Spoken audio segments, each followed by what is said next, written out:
बोलो भक्त और भगवान की जय, सभी संतों की जय।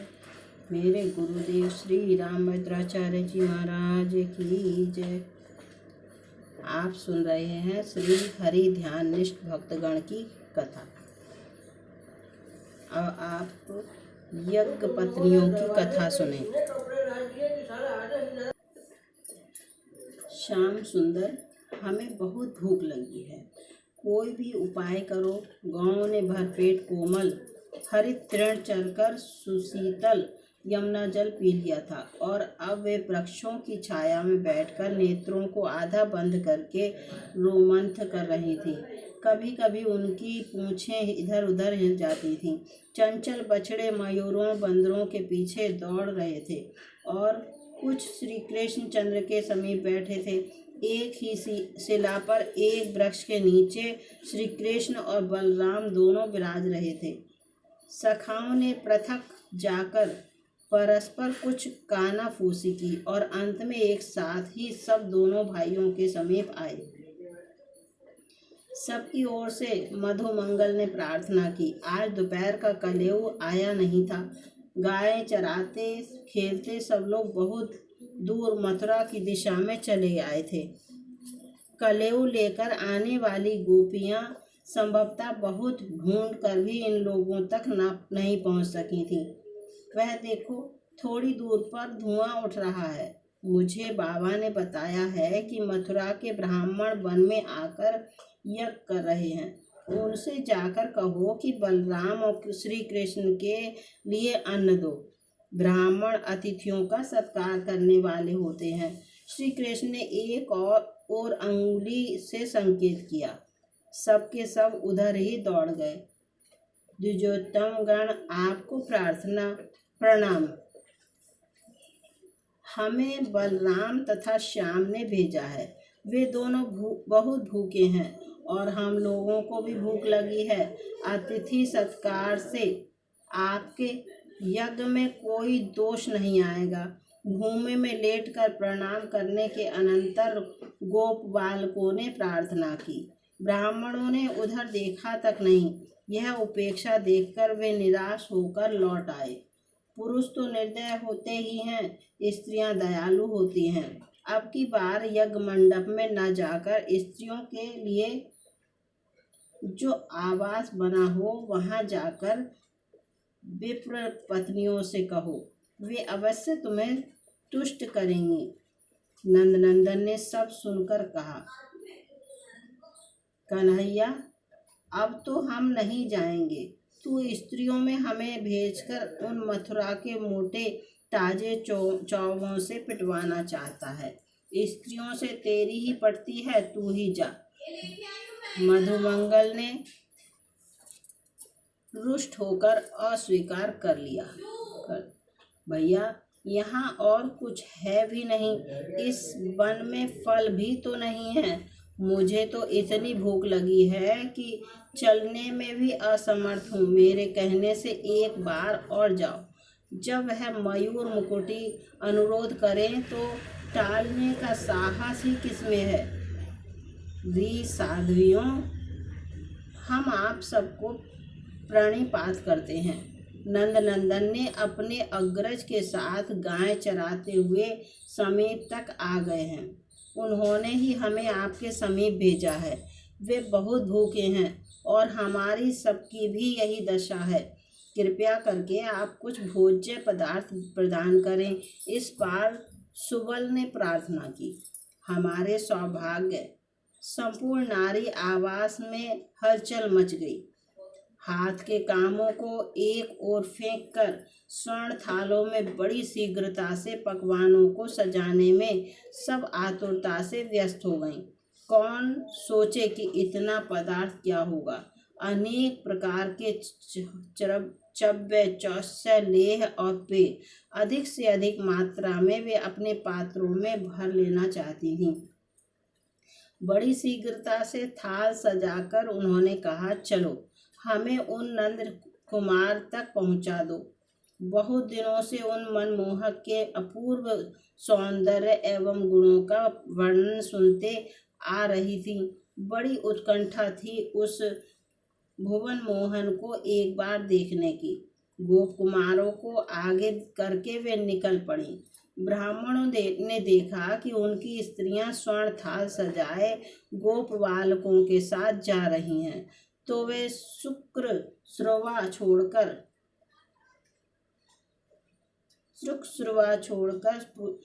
पुकारते हुए दौड़े। गोप कुमार भय के मारे भाग खड़े हुए। द्विज पत्नियां भी दौड़ने लगी। केवल एक को उसके पति ने पकड़ लिया। बड़ा दुख हुआ उसे। श्री कृष्ण के दर्शन न होने की तीव्र वेदना हुई। इस कष्ट ने जन्म जन्मांतर के पाप भस्म कर दिए। नेत्र बंद करते ही हृदय में ललित त्रिभंगी वंशीधर प्रकट हो गए। अपार आनंद हुआ। समस्त पुण्यों का सुख भोग हो गया एक पल में। पाप पुण्य के बिना शरीर कैसे टिके? वह तो मुक्त होकर भगवत धाम में पहुंच गई।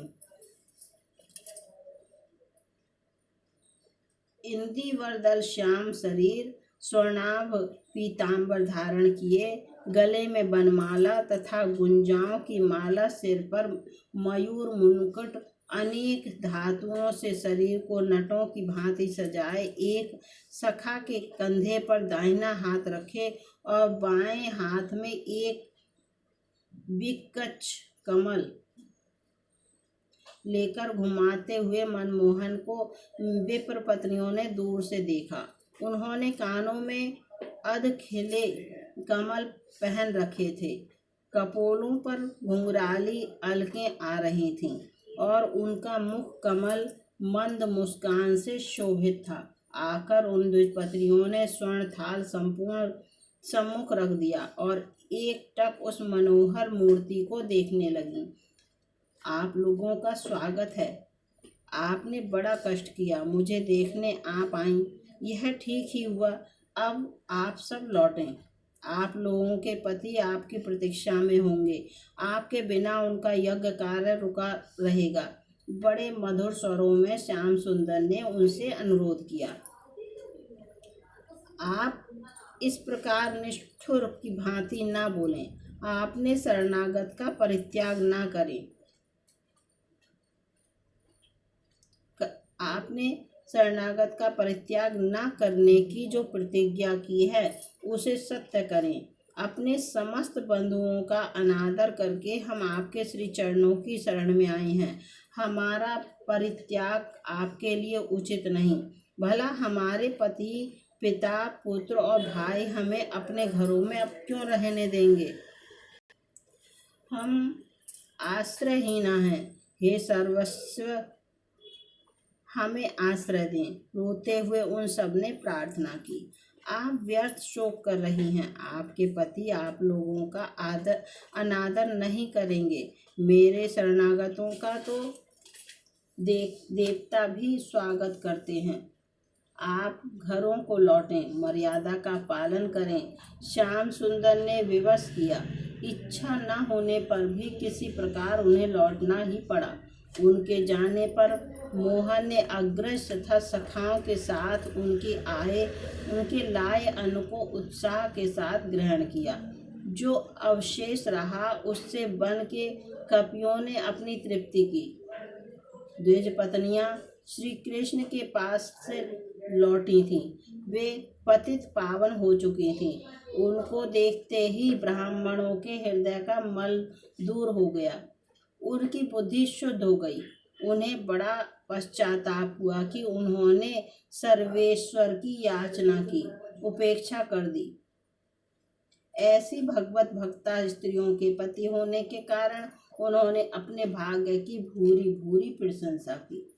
लो यज्ञ पत्नियों की जय, श्री कृष्ण भगवान की जय। अब आप महाभाग्यवती ब्रज गोपियां की कथा सुनें।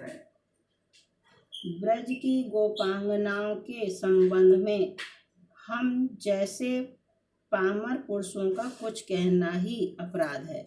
सुखदेव जी ने भी बड़ी ही सावधानी से श्रीमद् भागवत में कुछ कहा है, क्योंकि बिना तीनों गुणों से परे हुए कोई मनुष्य यथार्थ में गोपी तत्व को समझ ही नहीं सकता। जो बिना समझे केवल उस भाव की नकल करते हैं, उनसे तो पग पग पर अपराध बनने की संभावना है। सिंघनी का दूध स्वर्ण के ही पात्र में रह सकता है, दूसरी जगह वह टिक ही नहीं सकता।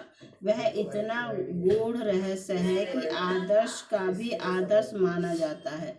जब तक हृदय में तनिक भी काम वासना हो, तब तक मनुष्य गोपी तत्व के विषय में कुछ कहने का अधिकारी नहीं। तब तक तो वह यम नियम संयम ध्यान धारणा जप तप योग और आदि के द्वारा काम वासना का क्षय करे, तब उसे गोपी प्रेम की ओर बढ़ने का अधिकार होगा। इसके बिना किए बढ़ेगा तो गिर जाएगा। इसलिए नारद जी ने अपने भक्ति सूत्रों में गोपियों को परम प्रेम का आदर्श बताया है। सूरदास जी कहते हैं, गोपी प्रेम की ध्वजा, वे हरि की परमानंदनी परम आह्लादनी शक्तियां ही हैं। भगवान से भिन्न उनका कोई स्वरूप नहीं। उद्धव जैसे ज्ञानी भी उनके अलौकिक प्रेम को देखकर कह उठे, आसामहो चरणे रेणु जुसामहम सयाम वृंदावने किमपि गुलमलतोष भी नाम। मैं यदि वृंदावन की कोई लता या गुल्म बन जाता तो कृतकृत्य हो जाता। इसलिए कि इन महाभाग्यवती गोपियों के पावन पाद पद्मों की पराग राशि उड़ उड़कर मेरे ऊपर पड़ती। जिनकी चरण रेणु को ब्रह्मा आदि देवता तरसते हों, उनके संबंध में कुछ लिखना बड़ी ही धृष्टता है। गोपी कितना मोहक नाम है। भगवान के अनंत नामों को ले लीजिए, जितना मधुमय सिन्नग्ध चित्त को हठात आकर्षित करने वाला नाम गोपी जन वल्लभ नाम है, उतना कोई भी नहीं। इसीलिए वैष्णवों का इष्ट मंत्र यही है, गोपी जनों के वल्लभ। वल्लभ का महत्व नहीं, महत्व तो गोपी जनों का है। गोपी जन ना होते तो इन वल्लभ में इतना माधुर्य आता ही कहाँ से। भगवान से एक बार पूछा गया, तुम्हारे गुरु कौन हैं? उन्होंने कई नाम बताए। तब पूछा गया, असली गुरु कौन है? श्याम सुंदर रो पड़े। उनका हृदय भर आया, कंठ रुद्ध हो गया। इतना ही कह पाए, आगे कुछ न कह सके। गोपी वे हमारे श्याम सुंदर की परम आराधनीय परम आदरणीय गुरु रूप हैं। हे जगत गुरु की भी गुरु रूपा देवी गण, तुम्हारे पाद पद्मों में पुनः पुनः प्रणाम है। श्याम सुंदर से पूछा गया, तुम कभी हारे हो? वे बोले, कभी नहीं। जरासंध से डरकर क्यों भागे? काल यवन के सामने भी तो भागे थे। इन सब का समाधान उन्होंने किया। भागना और बात है, हारना बात और बात है। सिंह पर शिकार को मारता है। सिंह जब शिकार को मारता है तो उसे पकड़ने को 10 कदम पीछे भी हट जाता है। जोर से दौड़ने के लिए पीछे हटना ही पड़ता है। यह तो विद्या है, रण कौशल है। हारने के मानी है दूसरे के अधीन हो जाना, उसके हाथ की कठपुतली बन जाना। भगवान से पूछा गया, किसी से नहीं हारे? वे सोच में पड़ गए और बोले, हाँ, हारे क्यों नहीं? गोपियों से तो हम सदा हारे ही हुए हैं। श्याम सुंदर से पूछा गया, तुम्हें वेद शास्त्र निर्लेप कहते हैं। तुम क्या लक्ष्मी के बिना रह सकते हो?